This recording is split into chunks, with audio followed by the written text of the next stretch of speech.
Drama की starting हमारी female lead यून के साथ होती है, जो असल में एक रोबोट है। यहाँ पर जो सारे और भी रोबोट्स होते हैं उनका वायलेंस टेस्ट होने जा रहा होता है, क्योंकि ये सारे रोबोट हमेशा बस लोगों को मारने की बातें करते रहते हैं, तो इनको अलग दूर रखा जाता है। अब यहाँ पर इन सभी से क्वेश्चन किया जाता है कि अगर ये लोग नॉर्मल लोगों के बीच में चल रहे हो और कोई इनसे टकरा जाए तो फिर वो लोग क्या करेंगे। तो पहला वाला जवाब देता है कि वो तो उस बंदे के पैर ही तोड़ देगा, और दूसरा वाला जवाब देता है कि वो उसकी आंखें निकाल लेगा। तीसरी लड़की जवाब देती है कि वो उसे डिसेबल कर देगी और फिर उसे ठीक होने देगी, और फिर यही साइकिल वो वापस से रिपीट करेगी। ऑफिसर बहुत ही शॉक हो जाते हैं कि सारे के सारे रोबोट्स कितने ज्यादा वायलेंट है। फिर वो लोग यहाँ पर यून से पूछते हैं, तो यून तो कहती है कि वो उन्हें माफ करके जाने देगी। तो ऑफिसर खुश हो जाते हैं कि चलो एक रोबोट है, ठीक है। पर तभी फिर यून कहती है कि उसके बाद वो उन्हें जिंदा कर देगी।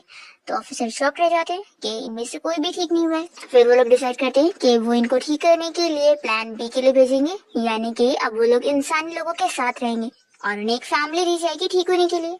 यहाँ पर हम देखते हैं हमारे मेल लीड जियांग को, जो कि यून को या इंसानी लोगों के बीच में लेकर आ जाता है, और वो उसके नेक पे एक चिप भी डाल देता है, जिससे यून को दर्द हो रहा होता है। और वो कहने लगती है कि मुझे लोगों के साथ रहना पसंद नहीं है, तो मुझे यहाँ क्यों लाए गए, मुझे सिर्फ फाइटिंग करते रहना पसंद है।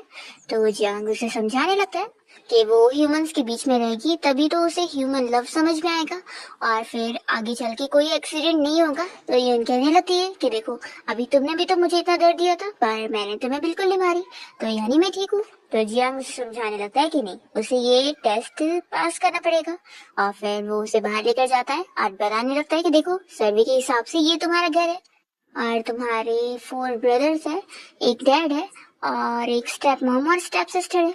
यून पूछती है कि क्या मेरी मॉम नहीं है।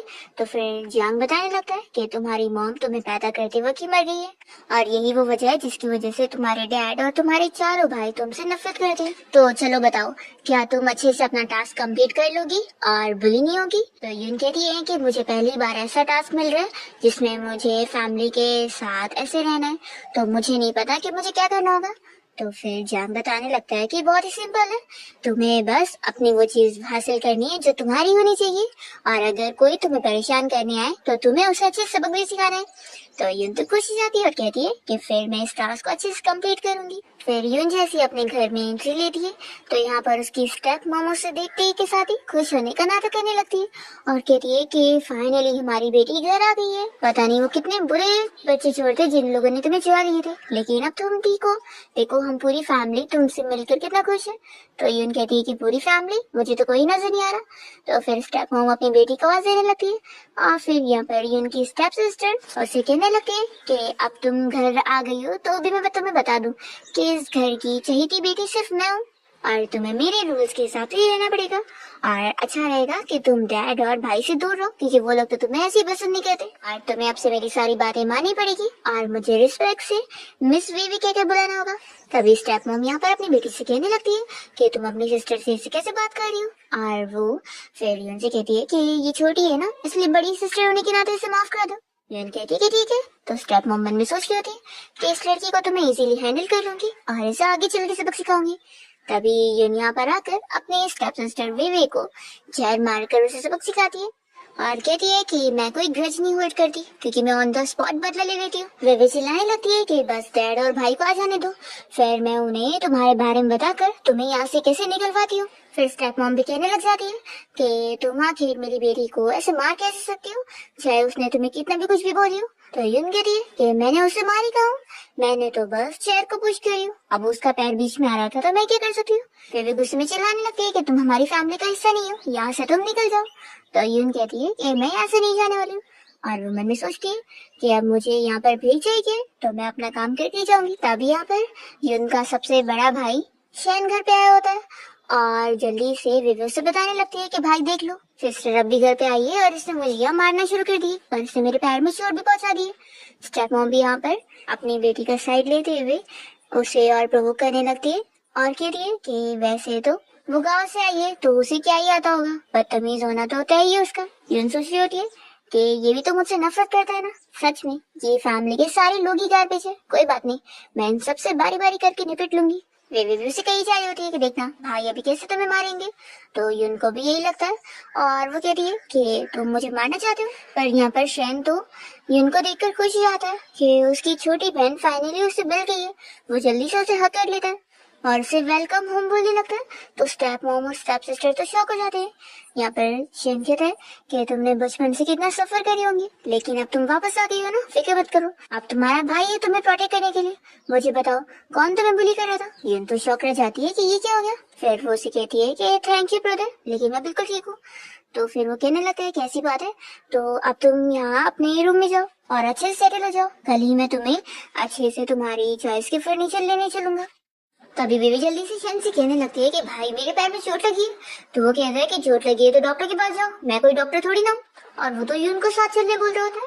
तो बेबी कहने लगती है कि भाई आखिर आप ऐसे बायस कैसे हो सकते हो, मैं भी तो आपकी सिस्टर हूँ। शेन तो साफ मना कर देता है कि तुम मेरी सिस्टर कैसी हुई, तुम्हारे अंदर क्या मेरी मॉम का खून है। ऐसा बोलकर वो यहाँ से यून के साथ चला जाता है। अब यहाँ बेबी तो शॉक रह जाती है और अपनी मॉम से कहने लगती है कि आखिर भाई को क्या हो गया। ये तो सबसे ज्यादा नफरत उस यून से करते थे ना। तो स्टेप मॉम अपनी इस बेटी को समझाने लगती है कि तुम फिक्र मत करो, तुम्हारा भाई कुछ नहीं कर रहा तो क्या हुआ, तुम्हारे डैड को बोलकर हम इस लड़की को यहाँ से निकलवा देंगे। दूसरी तरफ यहाँ पर शैन यून को उसका रूम दिखाने के लिए लेकर आया होता है और कहने लगता है कि ये रूम सबसे अच्छा है, यहाँ पर सनलाइट भी आती है और मेरा रूम बाजू वाला ही है, तो तुम्हें जब भी कुछ भी जरूरत होगी तो मुझे बताना। तो यूनो से थैंक यू बोलने लगती है और पूछती है कि वो आखिर उसके लिए इतना सब कुछ क्यों कर रहे हैं। तुम तो मुझसे नफरत करते होंगे ना। तो वो कहने लगता है कि तुम मेरी सिस्टर हो, मैं तुमसे नफरत कैसे कर सकता हूँ। इनके लिए कि अच्छा तो बचपन में मुझे उन चोरों के हवाले किसने किया था। तो बताता है कि वो मेरी गलती की वजह से हुआ था। तो क्या तुम ब्रदर को माफ नहीं करोगी कि उससे इतनी बड़ी गलती हो गई। यून याद करने लगती है कि जियांग ने उसे इसके भाई की भी इंफॉर्मेशन दिया था और बताया था कि इसका जो सबसे बड़ा भाई शेन है उसका IQ लेवल सबसे ज्यादा है और वो बहुत ही चालाक है। तो वो उसकी बातों में ऐसी ना है। तुम सोचती है कि वैसे भी मैं कौन से इधर ज्यादा टाइम रुकने वाली हूँ, एक बार बस मेरा टास्क कंप्लीट हो जाए फिर तो मैं यहाँ से चली जाऊंगी और फिर वापस से मैं अपना एजेंट का ही काम करूंगी। फिर शेन कहता है कि फिक्र मत करो, मैं बाकी भाई लोग को भी कॉल करके बुला लेता हूँ और हम सभी लोग तुम्हारे लिए वेलकम पार्टी रखने वाले हैं। आखिर तुम इतने टाइम बाद वापस आई हो। तो यून कहती है कि तुम्हारी जैसी मर्जी, लेकिन अभी यहाँ से बाहर जाओ, मुझे रेस्ट करना है। तो फिर शेन बाहर चला जाता है। फिर यून यहाँ शेन को कॉल करके बताने लगती है कि मैं बहुत ही बोर हो रही हूँ, यहाँ पर मेरे ऊपर कोई एक्सपेरिमेंट भी नहीं किया जा रहा है और ना मुझे कोई टास्क दिया जा रहा है, उसके बिना मेरे पास सच में कोई काम ही नहीं है, क्यों ना तुम मुझे लेकर ही चले जाओ। जियांग कहता है कि अच्छा ऐसी बात है, तो ठीक है फिर मैं तुम्हें एक टास्क दे देता हूँ तुम्हारी बोरियत दूर करने के लिए। और वो उसे उसकी अब एक आइडेंटिटी बताता है कि वो एक सीक्रेट पेंटर है जो कि बहुत ही फेमस है और अभी उसे तुरंत ही पेंटिंग का काम करने के लिए जाना पड़ेगा। तो यूं तो खुश हो जाती है और अपने काम के लिए निकलती है। तभी हम यहाँ शेन को देखते हैं जो कि अपने डैड को कॉल करके बताने लगता है कि यून घर आ गई है। तो उसके डैड तो बिल्कुल खुश नहीं होते और बताने लगते हैं कि मैं बिजी हूँ, मैं आज ऑक्शन पार्टी में जाने वाला हूँ। शेन कहता है कि डैड क्या आपको अपनी बेटी से वो ऑक्शन पार्टी ज्यादा जरूरी है। तो बताते हैं कि वो ऑक्शन पार्टी कितनी ज्यादा इम्पोर्टेंट है और उन्हें यून की कोई पड़ी भी नहीं है, ऐसा वो बोल देते हैं और कॉल कट करते हैं। फिर यून जैसे यहाँ से बाहर निकलने लगती है तो शेन से पूछता है कि तुम कहाँ जा रही हो। यून कहती है कि मैं बाहर जा रही हूँ और मैं आज रात में घर आऊंगी। तो शेन कहने लगता है कि लेकिन आज हम पूरी फैमिली तुम्हारे लिए वेलकम पार्टी रखना चाहते थे। यून कहती है कि मुझे तो कोई नहीं दिख रहा जो मेरे लिए यहाँ वेलकम करना चाहता हूँ, वैसे भी मुझे वेवी ने बताई थी कि इस घर में कोई मुझे पसंद नहीं करता है। शेन कहता है कैसे कैसे हो सकता है, वैसे तो डैड आज बिजी हैं तो वो तो नहीं आएंगे, लेकिन हम सारे भाई मिलकर तुम्हारे लिए पार्टी अरेंज करेंगे ना। तो यून कहती है कि फिर मेरे बाकी भाई लोग आए, मुझे वो नहीं दिख रहे। तो कहता है कि रुको मैं कॉल करके बुला लूंगा। यून कहती है कि इसी वक्त ही कॉल करो मेरे सामने। तो फिर शेन अपने दूसरे भाई को कॉल करता है जो कि एक डॉक्टर है। वो सर्जरी का बहाना करके यून से ना मिलने के लिए घर ना आने का बोल देता है। तो फिर यहाँ पर उससे बात करने के बाद शेन यहाँ यून से कहता है कि तुम्हारा दूसरा भाई काम में बिजी है, आखिर पैसे ज्यादा जरूरी होते ना। तो यून कहती है कि कोई बात नहीं, तीसरे भाई को कॉल करो। तो फिर शेन अपने बास्केटबॉल प्लेयर भाई को कॉल करता है जो कि अपना गेम में बिजी होता है और कह रहता है कि वैसे भी वो भी यून से नहीं मिलना चाहता। और फिर ऐसे करके शेन चौथे वाले को भी कॉल कर लेता है जो कि एक एक्टर है और वो भी अपना काम में लगा होता है और यून से मिलने के लिए मना कर देता है। फिर यून समझ जाती है और कहती है कि देखो कोई मेरा वेलकम नहीं करना चाहता है तो मैं भी जाती हूँ। वो पूछता है कि तुम कहाँ जा रही हो, अपनी फ्रेंड से मिलने के लिए। तो यून कहती है कि नहीं, अपने बॉयफ्रेंड से मिलने के लिए।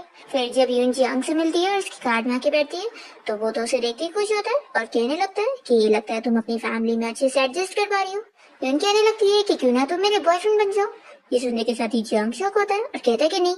तो यून कहने लगती है कि आखिर क्यों नहीं, देखो मुझे वैसे भी लव सीखना है ना, तो सिर्फ फैमिली लव ही क्यों, अगर तुम मुझसे प्यार करो और मैं तुमसे प्यार करूं तो कितना अच्छा होगा। फिर जियांग उसे मना कर देता है तो यून गुस्सा हो जाती है। फिर जियांग उसे मनाने लगता है और उसके बाद उसे वो ऑप्शन पार्टी में लेके जा रहा होता है।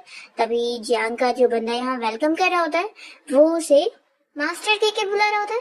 तो ये सुनने के बाद यून शॉक होती है और सोचती है कि क्या इसकी एजेंट ऑर्गेनाइजेशन की बॉस के अलावा भी कोई और आइडेंटिटी है। जियांग यहाँ पर यून को समझा देता है कि तुम कोई गॉसिपिंग करने के बारे में नहीं सोच सकती हो और वो उसे अंदर लेके जाता है। तभी इतने में यून का भाई और डैड भी यहाँ पर पहुंचते हैं और यून के भाई को ऐसा लगता है कि उसने यून को अंदर जाते हुए देखा, पर उसके डैड यहाँ पर समझा देते हैं कि वो तो एक विलेज गर्ल है, उसे कहाँ पर यहाँ पर आने मिलेगा।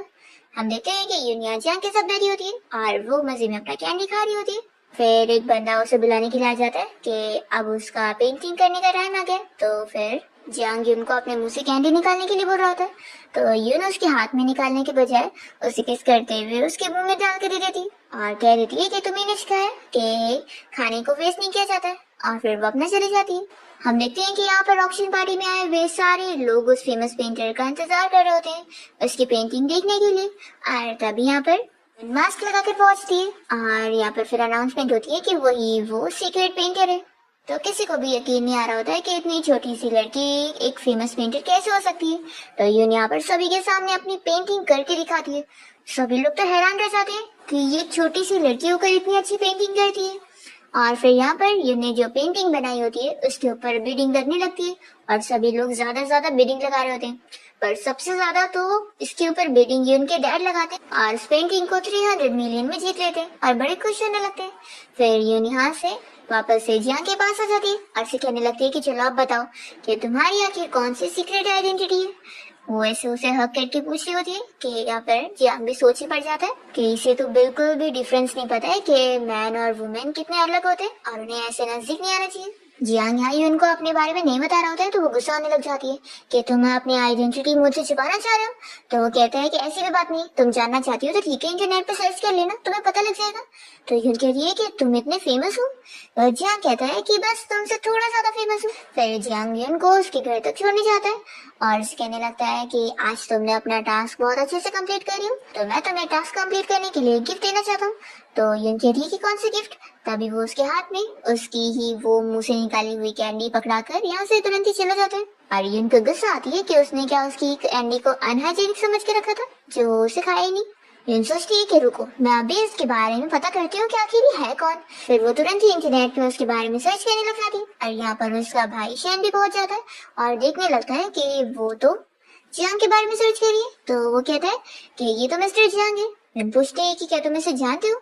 तो वो कहने लगता है कि तुम इससे पहले विलेज में रहती थी तो तुम्हें नहीं पता होगा। वो बहुत ही फेमस है क्योंकि वो इस शहर के रिचेस्ट मैन में से एक है और उसकी एकेडमिक क्वालिफिकेशंस भी बहुत अच्छी है और साथ ही वो यंग एज में सोल्जर भी रह चुका है, पर क्योंकि उसकी फैमिली बिजनेस को संभालने के लिए कोई चाहिए था तो इसलिए उसे रिटायर होना पड़ गया और अपनी इतनी बड़ी कंपनी के उसके पास 40% शेयर्स हैं। यून काफी शौक होती है कि वो अगर इतना अमीर है तो आखिर वो एजेंट ऑर्गेनाइजेशन के लिए क्यों काम कर रहा था, क्या वो फूल है। फिर शेन उसे पूछने लगता है कि वैसे अभी क्या तुम मिस्टर जियांग की कार में से निकली थी। तो ये बताती है कि हाँ वही मुझे यहाँ छोड़ने आया था। तो ये सुनने के बाद उसे शौक लगता है और वो कहने लगता है कि वो इतना बड़ा बिग शॉट होकर तुम्हें छोड़ने आया था। यून यहाँ पर जियांग की बुराई करने लगती है जो अभी वो उसके ऊपर गुस्सा हो गई थी। तो उनके डैडी यहाँ पर आते हुए ये सब सुन लेते हैं और कहने लगते हैं कि मिस्टर जियांग के बारे में तुम ऐसे कैसे बोल सकती हो, अगर किसी ने सुन लिया ना तो फिर हमारी फैमिली बचेगी नहीं, इसलिए वो उससे माफी मांगने बोलते। तो यून नहीं मानती और वो गुस्सा होकर अंदर चली जाती है। फिर जैसे ही डैड घर पे आते हैं तो वे उन्हें बताने लगती है कि डैड देख लो सिस्टर ने मुझे कैसे हर्ट कर दी, मेरे पैर में इतनी ज्यादा चोट आ गई। फिर विवी की चोट देखकर डैड तो गुस्सा हो जाते हैं और यून को ही चिल्लाने लगते हैं और कहते हैं कि तुम्हारे अंदर तो तुम्हारी मॉम की जरा सी भी क्वालिटी नहीं है, तुम कितनी ज्यादा खराब लड़की हो। वे खुश हो जाती है और सोचती है कि सिस्टर अब तो तुम्हें देखने मिल गया होगा कि डैड तो सिर्फ मुझे ही फेवर करते हैं। फिर स्टेप मॉम अच्छी बनने का नाटक करते हुए कहने लगती है कि हस्बैंड जाने दो, कि उनके ऊपर ऐसे गुस्सा मत करो, वो विलेज से आई हुई है ना तो इसलिए वो थोड़ी सी बदतमीज है तो समझ सकते हैं, बस वो वेवे से माफी मांग ले यही काफी होगा। तो फिर वेवे तो कह देती है कि सिर्फ माफी मांगना नहीं चलेगा, ये पूरा 1 महीने तक मुझे टी सर्व करेगी। तो शेन कहने लगता है कि अच्छा ऐसे लग रहा है कि तुमने तो सारी प्लानिंग करी हुई थी। तो विवे कहती है कि डैड देख लो कैसे भाई बार बार इस यून का ही साथ दे रहे हैं और मेरा नहीं। फिर डैड यहाँ पर कह रहे थे कि विवे बिल्कुल सही है, यून ने आखिर उसको ऐसे चोट पहुंचाई है तो पनिशमेंट के तौर पे वो 1 महीने के लिए उसे टी सर्व करने का काम करेगी। तो शैन फिर यून की साइड लेते हुए कहता है कि यून ने कुछ गलत नहीं करी और डैड आप ऐसे बायस नहीं हो सकते, पहले आपको ये पूछना चाहिए कि इसे अगर चोट लगी है तो इसने क्या काम करी होगी कि यून ने इसे मारी। तभी स्टेप मॉम यहाँ इस बात को संभालते हुए कहने लगती है कि क्यों ना हम लोग बस यून को 1 ही हफ्ते की पनिशमेंट देते कि वो 1 हफ्ते तक वेवे का ख्याल रखेगी। तो वेवे मान जाती है कि ठीक है, इसके लिए बहुत ही कम पनिशमेंट है। और यहाँ पर स्टेप मॉम का तो अलग ही प्लान होता है यून को सबक सिखाने का। फिर डैड यहाँ पर यून को चिल्लाते हुए कह देते हैं कि अब तो तुम्हारी पनिशमेंट भी कम हो गई है, तो इतना तो अब तुम्हें करना ही पड़ेगा। उनको याद होता है कि जियांग ने उसे ऑर्डर दिया था कि वो अपनी मर्जी के हिसाब से उसे तंग करे, उसे सबक सिखा सकती है। फिर वो यहाँ साफ मना कर देती है कि मैंने कुछ गलत नहीं करी हूँ, तो मैं ये पनिशमेंट नहीं लेने वाली हूँ। तो फिर उसके डैड और गुस्सा होने लग जाते हैं कि तुम किससे ऐसी बात कर रही हो, मैं तुम्हारा डैड हूँ। तो ये कहती है कि अगर ऐसी बात है तो मेरे डैड मत बनो, मुझे कोई फर्क नहीं पड़ता। और ऐसा बोलकर वो यहाँ पर चाय की कप पेंटिंग के ऊपर गिरा देती है और पेंटिंग खराब होने लग जाती है। तो ये देखकर सभी लोग शॉक हो जाते हैं और स्टेप मॉम तो यहाँ खुश होने लगती है कि इसने इतनी महंगी पेंटिंग खराब कर दी है, तो अब तो ये बचेगी नहीं। वे उसे चिल्लाने लगती है कि तुमने डैड की फेमस पेंटर की पेंटिंग खराब कर दी हो, बताओ अब तुम इसका भरपाई कैसे करोगी। यून कहती है कि सिर्फ पेंटिंग ही तो है, और वो मन में सोचती है कि मेरी बनाई हुई सिर्फ एक पेंटिंग को ये लोग इतना ट्रेजर करके रख रहे हैं। फिर वे उसे चिल्लाने लगती है कि तुम सिर्फ इसे पेंटिंग कह रही हो, ये कितनी फेमस पेंटर की है पता भी है, और ये कितनी ज्यादा महंगी है जो तुमने ऐसी बर्बाद कर दी। और मैं डैड का दर्द समझ सकती हूँ कि उनको कितना बुरा लग रहा होगा। तो यून कहती है कि मैं तुम्हारी तरह ड्रामेबाज नहीं हूँ, तो अपनी एक्टिंग बंद कर लो। बेबी कहती है कि डैड देख लो, ये मेरी तो बिल्कुल रिस्पेक्ट नहीं करती है और आपके ये पेंटिंग की पेंटर की भी रिस्पेक्ट नहीं कर रही है। डैड यहाँ मन में सोच रहे होते हैं कि मुझे सच में इस लड़की को विलेज से यहाँ लेकर आना ही नहीं चाहिए था, ये यहाँ पे रहने लायक है ही नहीं, इसके अंदर बिल्कुल भी रिस्पेक्ट नाम की चीज नहीं है। तभी यून कहती है कि आप ऐसे रो मत, आपको अगर ऐसे रोना आ रहा है तो मैं आपके लिए एक नई पेंटिंग बना के दे सकती हूँ। तो वो कहते हैं कि तुम बनाओगी, कहते हैं कि क्या तुम इस लायक ही हो कि तुम इतनी अच्छी पेंटिंग बना सको। और यहाँ पर वे भी उसका मजाक उड़ा रही होती है। तो फिर शिन कहता है कि अभी तो आप लोगों ने उसकी ड्राइंग देखी भी नहीं, तो आप ऐसा बोल कैसे सकते हैं। तो फिर डैड शिन से कहने लगते हैं कि वे भी तो तुम्हारी सिस्टर है ना, तो आखिर तुम सिर्फ यून के लिए बहस कैसे हो सकते हो। यून ये सुनने के बाद मैंने सोचती है कि यानी इस ओल्ड मैन के कहने का मतलब है कि मेरा जो ये भाई है वो मेरे लिए पार्शियल है। मुझे तो ये चीज ही बहुत ही फनी लग रही है। शैन कहने लगता है कि सिस्टर तुम फिक्र मत करो, मुझे तुम पर पूरा यकीन है कि तुम से ही वैसी पेंटिंग बना सकती हूँ। ये सुनने के बाद समझ जाती है कि लगता है इसे पता लग गया है कि मैं ही वो फेमस पेंटर हूँ।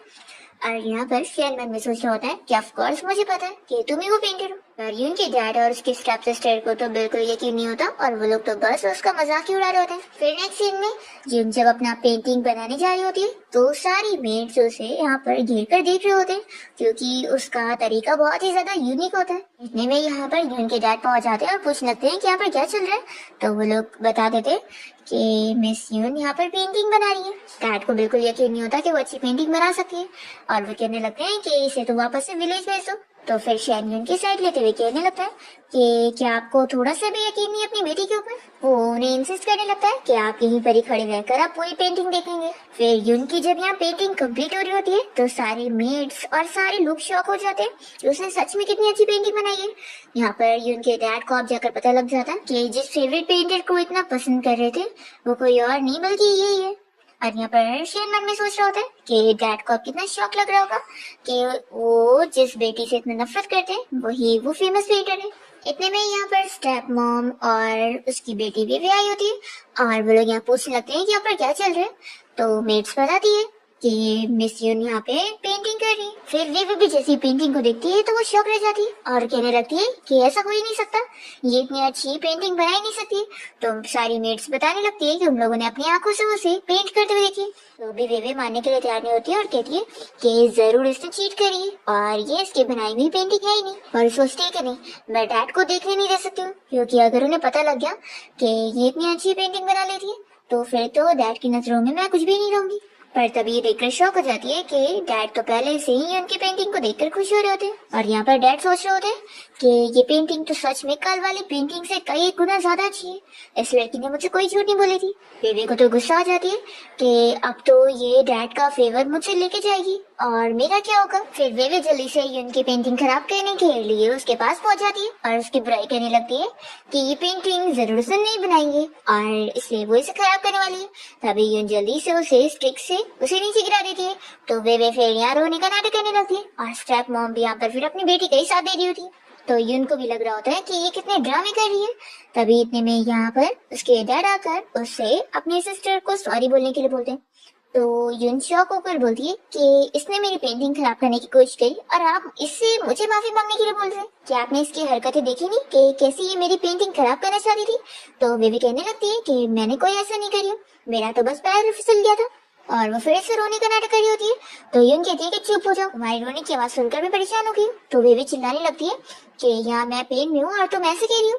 तो शेन कहता है कि तुम्हारी आवाज तो कितना जोर से निकल रही है, लगता है तुम्हें कोई दर्द हो ही नहीं रहा है, तुम बस नाटक करी जा रही हो। तभी बीच में यहाँ पर डैड चिल्लाते हैं कि अब बस बहुत हो गया और वही उनसे कहते हैं कि तुम्हारी सिस्टर ने तुम्हारी पेंटिंग इंटेंशनली खराब करने की कोशिश कर रहे हो या फिर अनइंटेंशनली, लेकिन तुम उसे ऐसे मार नहीं सकती हो, तो गलत तुमने करी हो, तो अपनी गलती के लिए तुम्हें माफी मांगनी पड़ेगा। वे तो खुश जाती है कि अच्छा है, डैड तो मेरी साइड है। वे तो कह देती है कि सिस्टर अगर अभी तुम्हें मुझसे माफी मांगना है तो तुम्हें पहले नील डाउन करना पड़ेगा और अच्छे से माफी मांगना होगा। फिर इनको गुस्सा आने लगती है कि मुझे इन लोगों का फैमिली अफेक्शन बिल्कुल अच्छा नहीं लग रहा। अभी ये मिशन कंप्लीट भी नहीं हुआ है और इन लोगों ने मुझे ऐसी बहुत ही तंग कर दिया। वो बहुत ही फ्रस्ट्रेट होकर डिसाइड कर लेती है कि मैं अब क्विट करना चाहती हूँ। फिर ये इनके डैड उसे कुछ बोलने जा रहे होते हैं तो वो कहने लगती है कि मुझे पता है कि गलती मेरी हो या ना हो, आप लोग तो मेरी गलती मानने वाले क्योंकि आप मुझे बिल्कुल भी पसंद नहीं करते, लेकिन कोई बात नहीं, मुझे भी अब यहाँ पे नहीं रहना है। और वो गुड बाय बोलकर चली जाती है। फिर यहाँ पर शैन अपने डैड से कहने लगता है कि डैड अब आप खुश हो गए सिस्टर को यहाँ से भेजकर? तो वो कहते हैं कि वो अपनी मर्जी से रही है और अच्छी बात है चली गई। तो शैन कहता है कि ठीक है फिर डैड आप खुश रहो, और वो भी यहाँ से चला जाता है। तो वे कहने लगती है कि डैड कहीं आप मुझे तो नहीं ब्लेम करेंगे ना, भाई भी मेरी साइड नहीं लेते और वो बस उसके लिए ही इतने बायस्ड है। फिर डैड तो यहाँ पर इसे भी चिल्लाते हैं कि तुमने आखिर उसकी पेंटिंग क्यों खराब करने की कोशिश करी थी? तो कहती है कि डैड आप क्या बोल रहे हैं? तो फिर उसके डैड से चिल्ला कर कहते हैं कि मैं कोई ब्लाइंड नहीं हूँ। फिर स्टेप मॉम तुरंत ही अपनी बेटी को समझाने लगती है कि अपनी गलती मान लो, क्योंकि अभी अपने डैड को तो अपने साइड लेके रखो। फिर तभी यहाँ डैड डिसाइड कर लेते हैं और वो वे से कह देते हैं कि चलो ठीक है, अब जब तुम्हारी सिस्टर वापस आ जाएगी तो तुम उससे अपनी गलती की माफी मांग लेना। तो ये शौक होती है कि क्या उसे वापस लाने वाले। मैंने सोचती है कि मैंने जो फिर इतनी मेहनत की उसका क्या, ये सब कुछ काम का नहीं रहा। उसके डैड तो कह देते हैं कि तुम्हारा भाई कुछ ना कुछ रास्ता निकाल ही देगा यून को घर लाने का, तुम अब बस वेट करो उससे माफी मांगने के लिए, ऐसा बोल के चले जाते हैं। दूसरी ओर हम देखते हैं कि जियांग यहाँ पर अपनी कंपनी की मीटिंग में होता है और तभी उसका असिस्टेंट आकर बताता है कि बॉस मिस यून आपसे मिलने आई है। तो फिर जियांग अपनी मीटिंग यहीं पर ही छोड़कर तुरंत ही यून से मिलने बाहर जाता है और वो इसे देखते के साथ ही बहुत ही गुस्सा होने लगती है और कहती है कि मैं तुम्हारी लाइफ ले लूंगी। और तभी यहाँ पर जियांग बस उसे एक हाथ करके रोक रहा होता है। तभी कंपनी के सारे एम्प्लॉयज इन लोग को देख रहे होते हैं और वो सोचने लगते हैं कि आखिर ये ब्यूटीफुल लड़की कौन है। और यहाँ ये लोग बातें करने लगते हैं कि मिस्टर जियांग तो आज तक किसी भी लड़की को अपने नजदीक नहीं आने देते, तो आखिर ये लड़की कौन है जिससे वो इतना बातें कर रहे हैं। लास्ट टाइम उनकी जो सेक्रेटरी थी जो उनके नजदीक आने की कोशिश कर रही थी, बॉस ने तुरंत ही उसे फायर कर दिया था। अब यहाँ यून बिल्कुल नहीं मान रही होती है तो जियांग उसे उठा के अपने ऑफिस में लेके जाने लगता है और ये लोग तो और शौक हो जाते हैं कि बॉस को हमने कभी ऐसे बिहेव करते नहीं देखे। फिर असिस्टेंट यहाँ पर सभी को गुस्से में देखता है और अपने काम पे जाने के लिए बोलता है। दूसरी ओर हम देखते हैं कि जियांग यहाँ यून को अपने ऑफिस में लाने के बाद उसे कहने लगता है कि अपना गुस्सा शांत करो, क्या तुम्हें भूख लगी, चलो हम लोग खाने पे चलते हैं। तो यून कहती है कि मैं भी कुछ नहीं खाना पीना चाहती हूँ, मुझे अब यहाँ से वापस जाना है। तो मैं तुम्हें दो ऑप्शन दे रही हूँ कि या तो तुम मेरा बॉयफ्रेंड बनो और या तो मुझे यहाँ से लेके चलो। मैं इन सारे लोगों के बीच में अब और नहीं रह सकती हूँ, मुझे वापस से अपनी पुरानी जगह पे जाना है और बिल्कुल अंधेरे में रहना है। जियांग कहने लगता है कि हमारी एजेंट तो बहुत ज्यादा गुस्सा हो गई है। तो यून कह देती है कि मैं कह रही हूँ ना, अब तुम या ऑप्शन 1 चुनो या ऑप्शन 2, बताओ क्या चुन रहे हो। तो जियांग मान जाता है कि ठीक है मैं तुम्हारी हेल्प कर देता हूँ, तुम चाहती हो ना यहाँ से जाना, चीफ को कॉल करो और बोलो कि तुम यहाँ से जाना चाहती हो। तो ये कहती है कि क्या इतना आसान है, नहीं तो तुम इतनी इजीली कैसे मान गए। चैन कहने लगता है जल्दी कॉल करो, वो नंबर काउंट करने लगता है। तो फिर यून कॉल लगा लेती है और चीफ को मनाने लगती है कि मुझे वापस आना है, वहाँ पर आने के बाद आप मुझे कोई दूसरा टास्क दे देना, मैं सारे टास्क करने के लिए तैयार हूँ, लेकिन ये मुझसे नहीं होगा। तो फिर चीफ मना करता है कि नहीं, तुम्हें वहीं पर रहकर उस मिशन को पूरा करना है और वो कॉल कट कर देता है। यून फिर बहुत ज्यादा गुस्सा हो जाती है और जियांग को मारने लगती है कि तुमने मुझे फूल बनाया। तो वो कहता है कि अच्छा ठीक है गुस्सा शांत करो, वापस से कॉल लगाओ, शायद इस बार बात बन जाए। तो फिर वापस अब जब यून कॉल लगाती है तो वो चीफ से गुस्से हो जाता है और इसे ब्लॉक ही कर देता है। और यून यहाँ पर अब और गुस्सा हो जाती है और जियांग से कहने लगती है कि तुम्हें पता है मैं ऐसे उन लोगों से कह कर आई हूँ कि मैं वापस नहीं आने वाली हूँ, और अब तुम मुझे वापस वहाँ पर भेजोगे तो सोचो मैं कितनी एम्बैरस होंगी। तो जियांग यहाँ पर यून का गुस्सा शांत करवाने के लिए उससे एक आइडिया देता है कि वो अपनी फैमिली की कंपनी को सबक सिखा सकती है। तो फिर ये तुरंत ही उनकी कंपनी का डेटा हैक करने लगती है और उन लोगों का लॉस करवा देती है। दूसरी तरफ यून का भाई अपने हैकर को बुलाता है पर वो भी इश्यू सॉल्व नहीं कर पाता। तो ये तो यहाँ पर समझ जाता है कि इन सब के पीछे भी यून का ही हाथ है। वो सोचता है कि इतने सालों में वो कितनी बड़ी एक्सपर्ट बन चुकी है। फिर ये तुरंत ही यून को कॉल करके कहने लगता है कि तुम फिर से गुस्सा हो गई। वो उससे डायरेक्टली पूछ लेता है कि तुमने ही अपने भाई का सर्वर हैक करी हो ना, देखो मेरा पूरा 50 मिलियन का नुकसान हो चुका है, तो क्यों ना तुम अब उसका भरपाई कर दो। तो फिर यून ये 50 मिलियन यहाँ जियांग से मांगने लगती है और जियांग कहता है मनी मेकर तो तुम हो ना, तो तुम मुझसे कैसे मांग रही हो।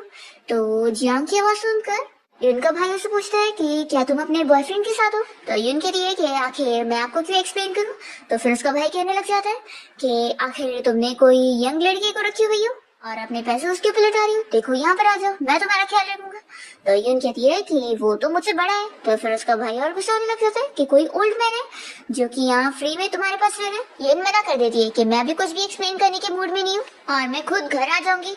तो फिर वो कहने लगता है कि मैं खुद ही तुम्हें पिक करने आता हूँ, उस ओल्ड मैन को मत आने दो। यून मना करती है कि मेरा बॉयफ्रेंड ही मुझे छोड़ने आ जाएगा और वो कॉल रख देती है। फिर जब यून अपने भाई के साथ घर पहुंचती है तो उसे देखकर विवे कहती है कि तुम तो घर नहीं आना चाहती थी ना। तो यून कहती है कि मैं कोई यहाँ पर शौक से नहीं आई हूँ। फिर यहाँ पर डैड विवे को गुस्से में देखते हैं तो वो तुरंत ही यून से सॉरी बोल देती है। तो यून को ये सुनने के बाद शौक लगता है कि तुमने सॉरी कहाँ से बोली। तो फिर उसका भाई बताता है कि जरूर डैड ने उसे बोले तुमसे सॉरी कहने के लिए। तो यून कहती है कि ऐसे कैसे हो सकता है, वो तो मुझसे इतना हेट करते कि वो ऐसा बोल ही नहीं सकते, ये इम्पॉसिबल है। यून का भाई उसे कहता है कि अभी डैड तुमसे बात करेंगे तो अच्छे से बात करना। तो वो कहती है कि फिक्र मत करो मैं अच्छे से फाइट करने वाली हूँ। फिर यून के डैड उसके सामने आकर उसे पूछने लगते हैं कि तुम सच में वही फेमस पेंटर हो। तो ये सुनने के साथ ही बीवी कहने लगती है कि डैड आखिर ये वो पेंटर कैसे हो सकती है, ये तो बस एक मामूली सी विलेज गर्ल है। तो डैड उसे कहते हैं तुम चुप बैठो और वो यून से कहते हैं कि तुम हो कि नहीं।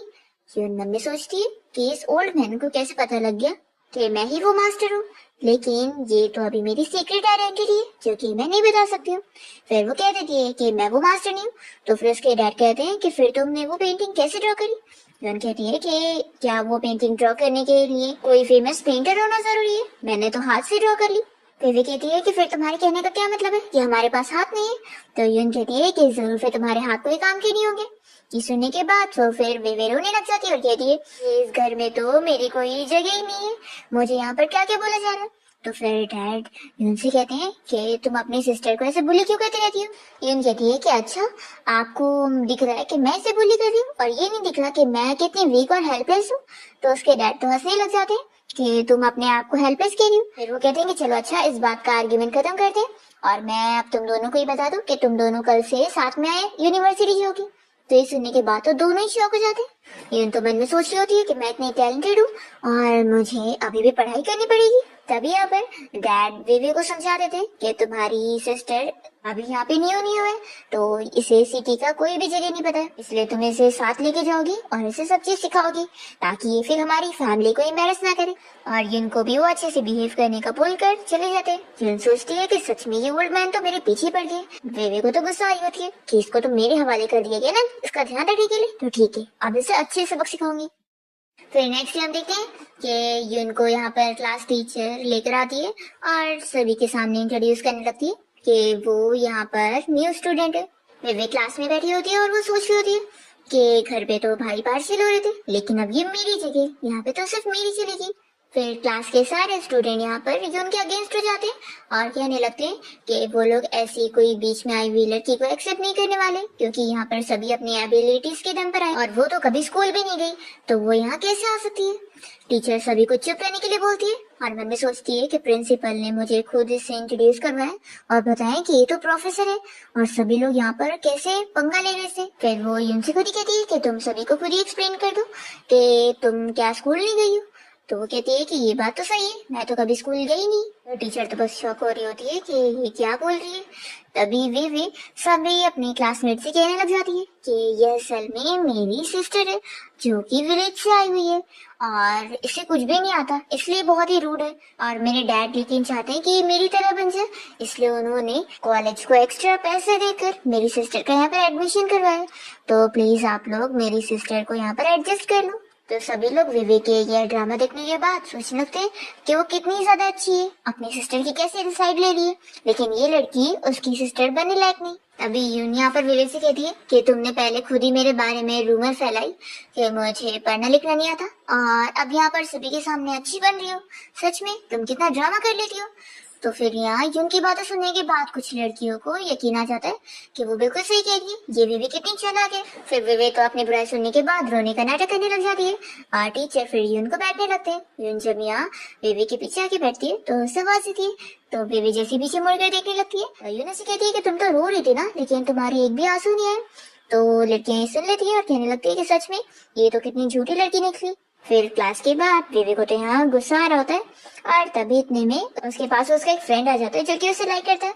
वो सिर्फ कहने लगता है कि तुम्हें क्या हुआ है, तुम अपसेट क्यों। तो वे यून को देखते हुए कहने लगती है कि बस कोई है जो मुझे परेशान करके बैठा हुआ है। तो ये कहता है कि फिक्र मत करो, जो भी तुम्हें परेशान करेगा मैं उसे छोड़ूंगा नहीं। और वो उसका हाथ पकड़ते हुए कहने लगता है कि क्या तुम मेरे अंकल के बारे में नहीं जानना चाहती हो। तो ये बड़ी खुशी आती है और कहने लगती है कि प्लीज जल्दी से बताओ। तो फिर ये बताने लग जाता है कि अभी जो नेक्स्ट वीक हम लोग की ट्रेनिंग होने वाली है उसमें मेरे अंकल ही आ रहे हैं इंस्ट्रक्टर बनकर सभी को सिखाने के लिए। तो फिर ये तो बड़ी खुशी होने लगती है कि क्या सच में वो आ रहे हैं, फिर तो वो यहाँ रुकेंगे भी ना, क्या तुम मुझे उनसे इंट्रोड्यूस करा सकते हो। तो फिर लड़का कहने लगता है कि मेरे अंकल कोई छोटी लड़की में इंटरेस्टेड नहीं है, तो ये सब करके कोई फायदा नहीं है, और क्या तुम मेरी आंटी बनना चाहती हो। तो फिर वो उसे इमोशनल ब्लैकमेल करने लगती है कि लगता है तुम मेरी हेल्प नहीं करना चाहते हो, फिर कोई बात नहीं, हम बात ही नहीं करेंगे। तो फिर वो मान जाता है उसकी हेल्प करने के लिए। और वे भी सोच रही होती है कि एक बार बस मैं मिस्टर जियांग की गर्लफ्रेंड बन जाऊं, फिर मैं सभी को सबक सिखाऊंगी और उसे उनको छोड़ूंगी नहीं। फिर जब ट्रेनिंग का टाइम आ जाता है तो सारे स्टूडेंट यहाँ पर इंस्ट्रक्टर का इंतजार कर रहे होते हैं। तभी ये विवेक का फ्रेंड जिनसे कहने लगता है कि देखना मैं तुम्हें इस कॉलेज से निकलवा के रहूंगा। तो वो भी उसे धमकी देने लगती है। तो ये सोच में होता है कि आखिर ये लड़की है कौन जिसके बारे में प्रिंसिपल ने भी मुझे वार्न किया है कि मैं इसे पंगा ना लूं। तभी हम देखते हैं कि यून तो मस्त अपना खड़े खड़े सोने लग जाती है और यहाँ पर सारे लोग बोर हो रहे होते हैं कि आखिर कौन वो इंस्ट्रक्टर है जो सभी को इंतजार करवा रहा है, और प्रिंसिपल भी उसके वेट में ऐसे खड़े हुए। फिर तभी इतने में यहाँ पर जियांग की एंट्री होती है और सभी लोग उसे देखते रह जाते हैं कि ये तो कितना हैंडसम है। फिर यहाँ पर बेबी भी उसे देख रही होती है और वो सोचती है कि यही तो उसके फ्रेंड हान का अंकल है मिस्टर जियांग। हान को तो उसके फ्रेंड कहने लगते हैं कि तेरे अंकल तो यहाँ पर लगता है स्पेशली तेरे लिए आए, तो कितना लकी है। तो वो तो बड़ा खुश हो रहा होता है। और फिर यहाँ पर जियांग जैसी यून को ढूंढ रहा होता है। तो ये सारी लड़कियां सोचने लगती है कि वो आखिर कैसे देख रहा है, और उनमें से एक विवी से कहने लगती है कि लगता है मिस्टर जियांग तो तुम्हें देख रहे हैं। तो वो तो बड़ी खुशी आती है, पर जियांग तो यून को देख रहा होता है और सोचता है कि लगता है ये तो सो रही है। इतने में कोई और लड़का भी यून को सोते हुए देख लेता है और उसके ऊपर हाथ रखकर कहने लगता है कि तुम क्या यहाँ खड़े होकर सपने देख रही हो। तभी वो उसका हाथ पकड़ के उसे सामने नीचे गिरा देती है। तो सारे लोग तो शॉक रह जाते हैं और फिर विवे यहाँ पर कैप्टन से तुरंत ही सॉरी कहती है और यहाँ पर फिर से यून की बुराई कहने लगती है कि मेरी सिस्टर विलेज से आई है ना, इसलिए ये ऐसी रूड सी है, प्लीज उसके लिए मैं आप लोगों से माफी मांगती हूँ। तभी यहाँ पर प्रिंसिपल जियांग से कहने लगते हैं कि आखिर ये प्रोफेसर यून कर क्या रही है, हमें नहीं पता। तो जियांग तो खुश हो रहा होता है कि यही उसका स्टाइल है, उसे करने दो। फिर यहाँ पर जो जियांग के और भी साथी होते हैं वो कहने लगते हैं कि इसका ट्रेनिंग स्टाइल तो काफी डिफरेंट है, जैसे इसने प्रैक्टिस कर चुकी है, तो कहीं ऐसा तो नहीं कि ये तुम्हारी पर्सन है। तो फिर जियांग तो बहुत ही खुश होकर कहने लगता है कि हाँ ये मेरी पर्सन है। और फिर वो प्रिंसिपल से कहता है कि चलो ट्रेनिंग स्टार्ट करते हैं। तभी इतने में यून यहाँ अपनी नींद से जागती है और वो तो बड़ी खुश होने लगती है कि वो तो कितने अच्छे से सोकर उठ चुकी है। फिर वो जैसे यहाँ पर जियांग को देखती है तो सोचती है कि ये यहाँ पर क्या कर रहा है। फिर भी तो अपने ड्रामे अभी भी कर रही होती है। तो उसका फ्रेंड कहने लगता है कि तुम फिक्र मत करो, मैं अभी तुम्हारी हेल्प करूंगा। और फिर वो कहने लगता है कि मैं यून को चैलेंज करना चाहता हूँ और अगर वो हारी तो उसे अपनी सिस्टर से माफी मांगनी पड़ेगी। यून तो उसका चैलेंज एक्सेप्ट कर लेती है और फिर यहाँ पर जियांग तो बड़ा स्माइल कर रहा होता है। उसका साथी पूछने लगता है कि क्या वो रोकेगा नहीं। तो कहता है कि मुझे यून के लिए बिल्कुल डर नहीं है, वो जरूर जीतेगी। तो इसका फ्रेंड सोचता है कि ऑफ कोर्स वो तो एक रोबोट है और इतनी बड़ी एजेंट है, तो वो थोड़ी ना हारने वाली है। इसको तो अपने निफ्यू का कोई डर नहीं है कि उसकी सभी के सामने अभी बेइज्जती हो जाएगी। फिर हम देखते हैं कि यून और उस लड़के हान की रेस शुरू होती है और यून तो इतना तेज भाग रही होती है कि वो तो काफी पीछे रह जाता है। सभी लोग ये देखते रह जाते हैं कि यून तो सच में कितनी ज्यादा टैलेंटेड है। और यहाँ पर फिर जियांग भी उसकी रेस देख रहा होता है, तो ये देखकर वेवी को तो बहुत ही गुस्सा आ रही होती है कि वो मुझे देखना चाहिए पर इसे देख रहा है। यून तो रेस जीत जाती है और यहाँ पर सारे लोग फिर उसकी तारीफ कर रहे होते हैं। और फिर ये जियांग भी यहाँ पर यून के पास आता है, तो यून कहने लगती है कि तुम यहाँ पर क्या कर रहे हो? मैंने अभी सुनी कि तुम अपने उस नेफ्यू के लिए आए थे, तो जाओ देखो उसे, वो तो वहाँ हार है। तो वो बताने लगता है कि मैं स्पेशल यहाँ तुम्हारी ट्रेनिंग देखने आया। फिर यहाँ पर यून की लेस भी खुल जाती है, तो जियांग से वो कहती है कि इसे बांध दो। तो फिर वो नीचे बैठकर बांधने लगता है और सभी लोग ये देखकर और चौंक होते हैं। फिर वे को तो और गुस्सा आ जाती है कि इसने मेरा मैन मुझसे छीनने की कोशिश करी, मैं इसे छोड़ने वाली नहीं हूँ और अब मैं उस हान के ऊपर डिपेंड नहीं रह सकती हूँ, मुझे खुद ही कुछ करना पड़ेगा। फिर हान और यून को जो पनिशमेंट मिलती है तो दोनों साथ में बाहर वॉकिंग के लिए गए होते हैं और यून उसे कहने लगती है कि चलो हम लोग यहाँ से बारबेक्यू खाने चलते हैं। तो वो तो कहता है कि अगर हम पकड़े गए तो कहती है कि डरो मत, मैं हूं ना। पर तभी इतने में जियांग यहाँ पर आ जाता है, तो उसे देखकर हान डर के भाग जाता है और कहने लगता है कि अंकल मेरा प्लान नहीं था, ये सब इसका ही प्लान था। फिर यून यहाँ पर जियांग से कहती है कि सच में तुम्हारा निफ्यू तो कितना अनग्रेटफुल निकला, इतनी जल्दी तुम्हें सब कुछ सच बता दिया। फिर जियांग यहाँ पर यून से कह देता है कि अब उसे ट्रेनिंग पर ही ध्यान देना चाहिए। फिर इसके बाद हम देखते हैं कि ट्रेनिंग कंप्लीट हो जाती है और यून को वापस कॉलेज तक छोड़ने के लिए यहाँ पर हान उसका लगेज लेकर आया होता है और वेवी सब देखती रह जाती है कि पहले हान तो उसके पीछे पड़ा रहता था, पर अब यहाँ पर वो यून के लिए काम कर रहा होता है क्योंकि असल में जियांग ने उसे ऑर्डर दिया था कि वो यून के लिए 7 दिनों तक काम करेगा और यही उसका पनिशमेंट है। और यहाँ पर जियांग अब वेवी से कुछ बात नहीं करता और वो तो अपना चला जाता है, तो वेवी तो बस अपसेट रह जाती है। फिर इतने में यहाँ पर यून का सेकंड ब्रदर उससे मिलने आया होता है, पर वो उससे नहीं बल्कि वेवी को जाकर बात कर रहा होता है। तो वेवी की सारी फ्रेंड्स उसकी तारीफ करने लगती है कि तुम्हारा भाई तो इतना फेमस एक्टर है और तुम्हारी कितनी केयर करता है। वेवी तो शौक होती है कि आज तक उसका सेकंड ब्रदर ने कभी उसे इतना भाव नहीं दिया और आज उसे इतना सिस्टर सिस्टर बोल रहे। वो तो जानबूझ के सब यून को जेलस करवाने के लिए बोल रहा होता है और यून से कहने लगता है कि तुम मेरी नजर में कोई मेरी सिस्टर नहीं है। यून कहती है कि मुझे भी कोई फर्क नहीं पड़ता और वो अपना जाने लगती है। तो फिर वो शौक होता है और उसे रोक कर कहता है कि तुम्हें सच में कोई फर्क नहीं पड़ रहा है या फिर तुम ये सब नाटक कर रही हो। अब यून तो उसे गिराई देती है, तो ये सारे लोगों से इसके सेकंड ब्रदर से माफी मांगने के लिए बोलते हैं और यहाँ वेवी भी कही जा रही होती है, तो यून सीधा वेवी को थप्पड़ी लगा देती है। तो फिर वेवी और उसकी फ्रेंड मिलकर कहने लगते हैं कि उसकी आखिर इतनी हिम्मत कैसे हुई जो उसने यहाँ पर इन दोनों को ही मारी। तो यहाँ पर जियांग पहुंच जाता है यून की साइड लेने के लिए और वो कहता है कि मैंने उसे इतनी हिम्मत दिया। तो फिर ये लड़कियां सब कहने लग जाती है कि वो लोग तो बस यून को इसलिए माफी मांगने के लिए बोल रहे थे क्योंकि उसने अपने सेकंड ब्रदर और सिस्टर दोनों को ही मारी है। फिर यहाँ पर यून का जो सेकंड ब्रदर है वो जियांग के साथ हैंडशेक करना चाह रहा होता है, पर जियांग उससे कोई बात नहीं करता और कह देता है कि अब मैं तुम्हारी कंपनीज के साथ सारे कॉन्ट्रैक्ट भी खत्म कर लूंगा। तो यून का भाई तो उसे ही ब्लेम करने लगता है और जियांग से कहता है कि आप बस इस विलेज के लिए सब कर रहे हैं। तो वो कह देता है कि दोबारा उसे ऐसा बोलने की हिम्मत भी मत करना और वो तो यहाँ यून की साइड लेते हुए इन लोग को खूब सारी बातें सुनाकर अपना चला जाता है और ये लोग बस देखते रह जाते हैं। फिर वेवी की असलियत जाने के बाद यहाँ पर यून का भाई भी इससे गुस्सा होकर चला जाता है और उसकी सारी फ्रेंड भी उसे मारने लगती है। फिर यून यहाँ जियांग के साथ कार से जाते हुए उसे फिर से अपना बॉयफ्रेंड बनने के लिए पूछ रही होती है और उससे अपना लव कन्फेस करने लगती है कि उसने ही आज तक उसकी इतनी केयर की और वो हमेशा उसे सपोर्ट करता है, इसलिए वो उसकी वजह से लव को फेल कर पाई है। पर यहाँ पर जियांग फिर भी नहीं मानता और यून उससे गुस्सा होकर चली जाती है और वो सोच रहा होता है कि उसने उसे इतनी इजीली हाँ इसलिए नहीं बोला क्योंकि वो बाद में फिर रिग्रेट करेगी। तो फिर इसके बाद यून जब पूरी फैमिली के साथ बैठ के डिनर कर रही होती है तो यहाँ पर विवेक का तो मूड पहले से खराब होता है क्योंकि वो इतना मार से खा चुकी होती है। तभी यून यहाँ पर अपने भाई शन से इस बारे में पूछने लगती है कि आप मुझे हमेशा से अच्छे से इसलिए ट्रीट करते हैं क्योंकि आपको मैं अच्छी लगती हूँ। तो शन कहता है कि ऑफ कोर्स तुम इतनी अच्छी लड़की हो। यून को सिर्फ जियांग का ही ख्याल आ रहा होता है कि वो भी तो उसे लाइक करता है तभी तो उसे अच्छे से ट्रीट करता है। वो यहाँ बीच में खाना छोड़कर फिर चली जाती है और ग्रैंडपा उसे रोकने लगते हैं तो भी वो नहीं सुनती।